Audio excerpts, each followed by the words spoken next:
കർണാടക സർക്കാരിന്റെ രക്ഷാപ്രവർത്തനത്തിൽ വിശ്വാസം നഷ്ടപ്പെട്ടതായി അർജുന്റെ കുടുംബം. സംഭവം അറിഞ്ഞ് വിളിച്ച കേന്ദ്രമന്ത്രി സുരേഷ് ഗോപി സഹായ വാഗ്ദാനം നൽകി സൈന്യത്തെ ഉപയോഗിച്ച് തെരച്ചിൽ നടത്തണമെന്ന് അർജുന്റെ സഹോദരി അഞ്ജു ആവശ്യപ്പെട്ടു. ആവശ്യമുന്നയിച്ച് പ്രധാനമന്ത്രിക്കും കേന്ദ്രമന്ത്രി സുരേഷ് ഗോപിക്കും മെയിൽ അയച്ചു. കർണാടക പോലീസിൽ പരാതി നൽകിയിട്ട് യാതൊരു നടപടിയും ആദ്യമെടുത്തില്ല. രക്ഷാപ്രവർത്തനം നിർത്തരുതെന്നും കുടുംബം ആവശ്യപ്പെട്ടിരിക്കുന്നു.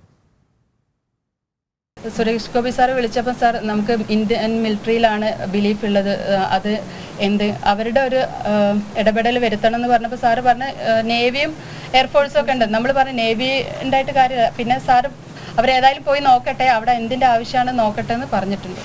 PM-ന് മെയിൽ അയച്ചിട്ടുണ്ട്, പ്രധാനമന്ത്രി നരേന്ദ്രമോദിജിക്ക് മെയിൽ അയച്ചിട്ടുണ്ട്, നമ്മുടെ സുരേഷ് ഗോപി സാറിന് മെയിൽ അയച്ചിട്ടുണ്ട്. നമുക്കൊരൊറ്റ ആവശ്യമുള്ളൂ, ഒന്നുകിൽ പട്ടാളം വരിക, അതല്ലെങ്കിൽ നമ്മുടെ കേരളത്തിൽ നിന്ന് ഒരുപാട് ആളുകൾ പോകാൻ റെഡി ആയിട്ട് നിൽക്കുന്ന സന്നദ്ധരായിട്ടുള്ള വളണ്ടിയേഴ്സ് ഉണ്ട്. എത്രയും പെട്ടെന്ന് അർജുനെ എടുക്കുക. അത് അവനെ കണ്ടു കിട്ടുന്നവരെ ഇനി റെസ്ക്യൂ നിർത്തിവെക്കാൻ പാടില്ല.